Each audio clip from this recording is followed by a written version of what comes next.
Ballot ಪೇಪರ್ಗೆ ಆಹ್ವಾನ, ವಿಜ್ಞಾನಿಗಳಿಗೆ ಅಪಮಾನ.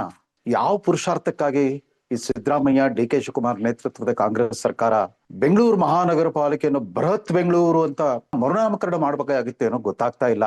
ಒಂದು ಮಹಾನಗರ ಬೃಹತ್ ಬೆಂಗಳೂರು ಆಗ್ಬೇಕು ಅಂತಂದ್ರೆ, ಅಂದ್ರೆ ಬೆಂಗಳೂರು ಮಹಾನಗರ ಬೃಹತ್ ಬೆಂಗಳೂರು ಆಗ್ಬೇಕು ಆಯ್ತು ಅಂತಂದ್ರೆ ಕೇವಲ ಗಾತ್ರದಲ್ಲಿ ಮಾತ್ರವಲ್ಲ, ಅದರ ಭೌಗೋಳಿಕ ಸೈಜ್ಗೆ ಸಂಬಂಧಪಟ್ಟಂತೆ ಮಾತ್ರವಲ್ಲ, ಅದರ ಒಟ್ಟಾರೆ ಶೈಕ್ಷಣಿಕ, ವೈಜ್ಞಾನಿಕ, ಸಾಂಸ್ಕೃತಿಕ ಮತ್ತು ಆಧ್ಯಾತ್ಮಿಕ ವಿಚಾರಗಳಲ್ಲೂ ಕೂಡ ಬೆಂಗಳೂರಿನ ಇದುವರೆಗಿನ ಸಾಧನೆಯನ್ನ 21ನೇ ಶತಮಾನದ ಭಾರತದಲ್ಲಿ ಹೈಟೆಕ್ ತಂತ್ರಜ್ಞಾನದ ರಾಜಧಾನಿ ಅಂತ ಅನಿಸ್ಕೊಂಡಿರೋ ಈ ಬೆಂಗಳೂರು ನಗರವನ್ನ, ಮಹಾನಗರವನ್ನ ಬೃಹತ್ ಬೆಂಗಳೂರು ಅಂತ ಮಾಡ್ಲಿಕ್ಕೆ ಹೊರಟಿರೋ ಈ ರಾಜ್ಯ ಸರ್ಕಾರ ಮಾಡಿದ್ದೇನೋ ಸರಿಯಾಗಿತ್ತು.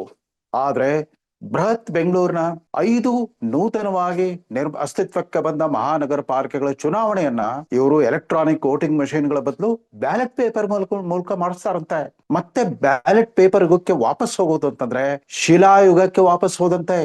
1980ರ ದಶಕದಲ್ಲಿ ಜುರಾಸಿಕ್ ಪಾರ್ಕ್ ಅಂತ ಒಂದು ಹಾಲಿವುಡ್ ಸಿನಿಮಾ ಬಂದಿತ್ತು. ಅಂದ್ರೆ ಯಾವುದೋ ಶಿಲಾಯುಗ, ಮನುಷ್ಯ ಪ್ರಾಣಿ ಭೂಮಿ ಮೇಲೆ, ಪ್ರಕೃತಿ ಮೇಲೆ ಜೀವಿಸೋಕ್ಕಿಂತ ಮುಂಚೆನೆ ಹುಟ್ಟಿದ ಒಂದು ಸಸ್ಯಾಹಾರಿ ಪ್ರಾಣಿ. ಅದು ಒಂದು ರಾಕ್ಷಸ ಗಾತ್ರದ ಸಸ್ಯಾಹಾರಿ ಪ್ರಾಣಿ. ಅದು ಇವತ್ತು ಅಸ್ತಿತ್ವದಲ್ಲಿಲ್ಲ. ಅದರ ಪಳೆಯುಳಿಕೆಗಳು ಮಾತ್ರ ಸಿಗುತ್ತೆ. ಆ ಪಳೆಯುಳಿಕೆಗಳ ಶಿಲಾಯುಗಕ್ಕೆ ವಾಪಸ್ ಹೋಗ್ಬೇಕಂತ ಹೊರಟಿದ್ದಾರೆ ಈ ಕಾಂಗ್ರೆಸ್ಸಿಗರು. ಆಸ್ ಇಟ್ ಈಸ್, ಈ ಕಾಂಗ್ರೆಸ್ಸಿಗರು ಯಾವತ್ತು ಚುನಾವಣೆಗಳಲ್ಲಿ ನಂಬಿಕೆ ಇರಲಿಲ್ಲ. ಹೀಗಾಗಿ ಅವ್ರು 1990ರ ದಶಕದಿಂದನೇ ಕಾಲೇಜುಗಳಲ್ಲಿ ವಿದ್ಯಾರ್ಥಿ ಸಂಘಗಳ ಚುನಾವಣೆಯನ್ನ ಬ್ಯಾನ್ ಮಾಡಿದ್ರು. ಅದಾದ ನಂತರ ವಿಶ್ವವಿದ್ಯಾಲಯದ ಅಕಾಡೆಮಿಕ್ ಕೌನ್ಸಿಲ್, ಸಿಂಡಿಕೇಟ್, ಸೆನೆಟ್ ಇತ್ಯಾದಿಗಳಿಗೆ ನಡೀತಾ ಇದ್ದ ವಿದ್ಯಾರ್ಥಿಗಳ ಪ್ರತಿನಿಧಿಗಳ ಚುನಾವಣೆಯನ್ನು ಕೂಡ ರದ್ದು ಮಾಡಿಬಿಟ್ರು. ಎಲ್ಲ ಕಡೆ ಚುನಾವಣೆಯ ಬದಲಾಗಿ ನಾಮನಿರ್ದೇಶಿತ ಸದಸ್ಯರನ್ನ ನೇಮಕ ಮಾಡೋ ಒಂದು ವ್ಯವಸ್ಥೆಯನ್ನು ತಂದ್ಬಿಟ್ರು. ಹೀಗಾಗಿ ಇಡೀ ಕರ್ನಾಟಕದ ವಿದ್ಯಾವಂತ ಮಧ್ಯಮ ವರ್ಗದವರು ಎಲ್ಲರೂ ಕೂಡ, ಅವ್ರ ಅಧ್ಯಾಪಕರಾಗಿರ್ಲಿ ಅಥವಾ ವಿದ್ಯಾರ್ಥಿಗಳಾಗಿರ್ಲಿ, ಅವ್ರಿಗೆ ನಾಯಕತ್ವದ ಬೆಳವಣಿಗೆನೇ ಬೇಕಾಗಿರಲಿಲ್ಲ, ಪ್ರಜಾಸತ್ತಾತ್ಮಕ ಸಂವೇದನೆಗಳೇ ಬೇಕಾಗಿರಲಿಲ್ಲ.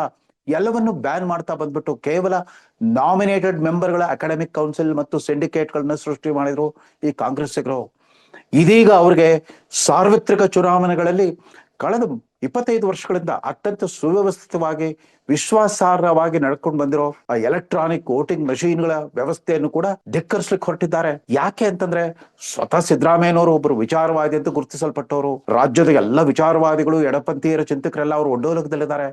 ಅವ್ರು ಎಲ್ಲರೂ ಸೇರ್ಬಿಟ್ಟು ಅವ್ರು ಕಿವಿಯಲ್ಲಿ ಹಾಕಿದಾರೇನೋ, ಅಯ್ಯೋ ಈ ಎಲೆಕ್ಟ್ರಾನಿಕ್ ವೋಟಿಂಗ್ ಮಷೀನ್ ನಲ್ಲಿ ಕುತಂತ್ರ ನಡೀತಾ ಇದೆ, ಅದರಿಂದಾಗಿನೇ 2014ರಿಂದ ಇಲ್ಲಿವರೆಗೂ ಕೂಡ ಹೋದಲ್ಲಿ ಬಂದಲ್ಲಿ ಮೋದಿನೇ ಕಾಂಗ್ರೆಸ್ ಅನ್ನು ಸೋಲಿಸ್ತಾ ನಡೆದಿದ್ದಾರೆ. ಕಾಂಗ್ರೆಸ್ನ ಧೂಳಿಪಟ ಮಾಡಕ್ ಹೊರಟ್ಬಿಟ್ಟಿದ್ದಾರೆ. ಈ ಸಂಘ ಪರಿವಾರದ ತಂತ್ರಗಾರಿಕೆಯನ್ನ ನಾವು ನಿಗ್ರಹಿಸಬೇಕು ಅಂತಂದ್ರೆ ಎಲೆಕ್ಟ್ರಾನಿಕ್ ವೋಟಿಂಗ್ ಮಷೀನ್ಗಳನ್ನೇ ರದ್ದು ಮಾಡ್ಬೇಕನ್ನೋ ಒಂದು ವ್ಯವಸ್ಥೆಗೆ, ಒಂದು ತೀರ್ಮಾನಕ್ಕೆ ಬಂದಂಗೆ ಕಾಣುತ್ತೆ.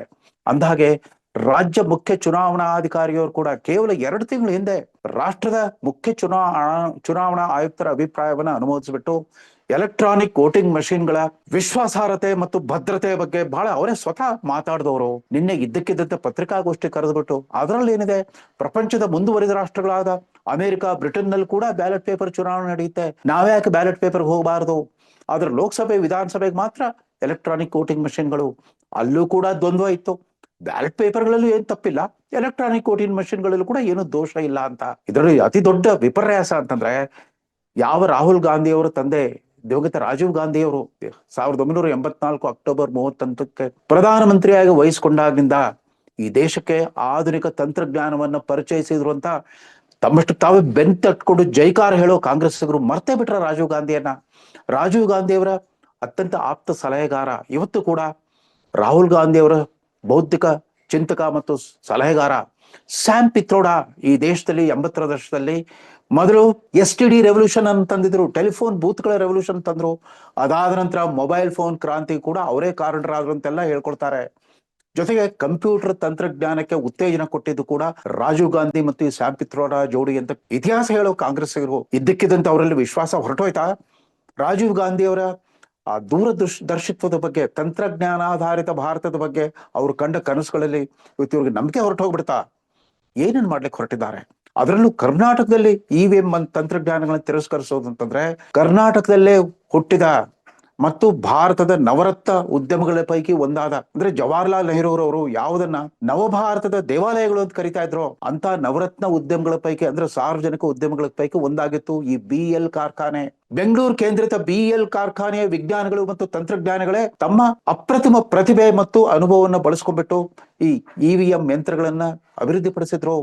1982-83ರಷ್ಟು ಹಿಂದೆನೆ ನಾನು ಕೆಲಸ ಮಾಡ್ತಾ ಇದ್ದ ಮಲ್ಲೇಶ್ವರದ MES ಪದವಿ ಕಾಲೇಜ್ನಲ್ಲೇ ವಿದ್ಯಾರ್ಥಿ ಸಂಘದ ಚುನಾವಣೆಯಲ್ಲಿ ಪ್ರಾಯೋಗಿಕವಾಗಿ EVM ಯಂತ್ರಗಳನ್ನು ಬಳಸಿದ್ರು. ಅದಷ್ಟೇ ಅಲ್ಲ, BEL ಮತ್ತಿತರ ಸಾರ್ವಜನಿಕ ಉದ್ಯಮಗಳೇನಿದ್ದು ಬೆಂಗಳೂರಿನಲ್ಲಿ BEL, HAL, ITI, ಟೆಲಿಫೋನ್ ಕಾರ್ಖಾನೆ, ವಿಮಾನ ಕಾರ್ಖಾನೆ ಇತ್ಯಾದಿಗಳಲ್ಲೆಲ್ಲ ಕಾರ್ಮಿಕ ಸಂಘದ ಚುನಾವಣೆಗಳು, ನೌಕರ ಸಂಘದ ಚುನಾವಣೆಗಳಲ್ಲೂ ಕೂಡ ಪ್ರಾಯೋಗಿಕವಾಗಿ EVM ಯಂತ್ರಗಳನ್ನು ಬಳಸಿದ್ರು. ಅಷ್ಟೇ ಅಲ್ಲ, ಸಿದ್ದರಾಮಯ್ಯನವರು ಮೊಟ್ಟ ಮೊದಲು ಗೆದ್ದು ಬಂದ 1983 ಸಾರ್ವತ್ರಿಕ ಚುನಾವಣೆಯಲ್ಲಿ ಅದೇ ಮೊದಲ ಬಾರಿಗೆ ಅವತ್ತು ಶಾಂತಿನಗರ ಮೀಸಲು ಕ್ಷೇತ್ರವಾಗಿತ್ತು, ಅಸೆಂಬ್ಲಿ ಕ್ಷೇತ್ರ. ಶಾಂತಿನಗರ ಮೀಸಲು ಅಸೆಂಬ್ಲಿ ಕ್ಷೇತ್ರದಲ್ಲಿ ಮೊಟ್ಟ ಮೊದಲ ಬಾರಿಗೆ ಈ ಎಲೆಕ್ಟ್ರಾನಿಕ್ ವೋಟಿಂಗ್ ಮಷೀನ್ಗಳನ್ನ ಅಳವಡಿಸಿಕೊಂಡಿದ್ರು. ಅದು ಮೊಟ್ಟ ಮೊದಲ ಫಲಿತಾಂಶ ಕೂಡ ಕಾಂಗ್ರೆಸ್ ವಿರುದ್ಧವಾಗಿತ್ತು. ಬಹುಶಃ ಅವತ್ತಿಂದನೇ ಕಾಂಗ್ರೆಸ್ಸಿಗರಿಗೆ ವಿಜ್ಞಾನ ತಂತ್ರಜ್ಞಾನಗಳಲ್ಲಿ ನಂಬಿಕೆ ಹೊರಟೋಯ್ತು ಅಂತ ಕಾಣುತ್ತೆ. ಇವತ್ತು ಸಿಲಿಕಾನ್ ಸಿಟಿ ಪ್ರಪಂಚದ ಎಲ್ಲ ಆಧುನಿಕ ತಂತ್ರಜ್ಞಾನ ಮತ್ತು ಬಂಡವಾಳ ಹೂಡಿಕೆಯ ಜಾಗತಿಕ ತಂಗುದಾಣವನ್ನಾಗಿ ಪರಿವರ್ತನೆ ಮಾಡಿದ ದಿವಂಗತ SM ಕೃಷ್ಣರಂತ ಮುಖ್ಯಮಂತ್ರಿಗಳ ಒಂದು ಲೆಗಸಿ ಇರುವಂತಹ ಕಾಂಗ್ರೆಸ್ ಪಕ್ಷ ಇವತ್ತು ಸಿದ್ದರಾಮಯ್ಯ ಮತ್ತು DK ಶಿವಕುಮಾರ್ ನೇತೃತ್ವದಲ್ಲಿ ಎಲೆಕ್ಟ್ರಾನಿಕ್ ವೋಟಿಂಗ್ ಮೆಷಿನ್ಗಳ ತಿರಸ್ಕರಿಸಲಿಕ್ಕೆ ಹೊರಟಿದೆ. ಯಾಕೆಂತಂದ್ರೆ ಅವರ ಇವತ್ತಿನ ಸರ್ವೋಚ್ಚ ನಾಯಕ ರಾಹುಲ್ ಗಾಂಧಿಗೆ ಎಲೆಕ್ಟ್ರಾನಿಕ್ ವೋಟಿಂಗ್ ಮೆಷಿನ್ಗಳಲ್ಲಿ ನಂಬಿಕೆ ಹೊರಟೋಗ್ಬಿಟ್ಟಿದೆ, ಚುನಾವಣಾ ಆಯೋಗದಲ್ಲಿ ನಂಬಿಕೆ ಹೊರಟೋಗ್ಬಿಟ್ಟಿದೆ, ನ್ಯಾಯಾಂಗದಲ್ಲಿ ವಿಶ್ವಾಸ ಕುಂದಿ ಹೋಗಿದೆ.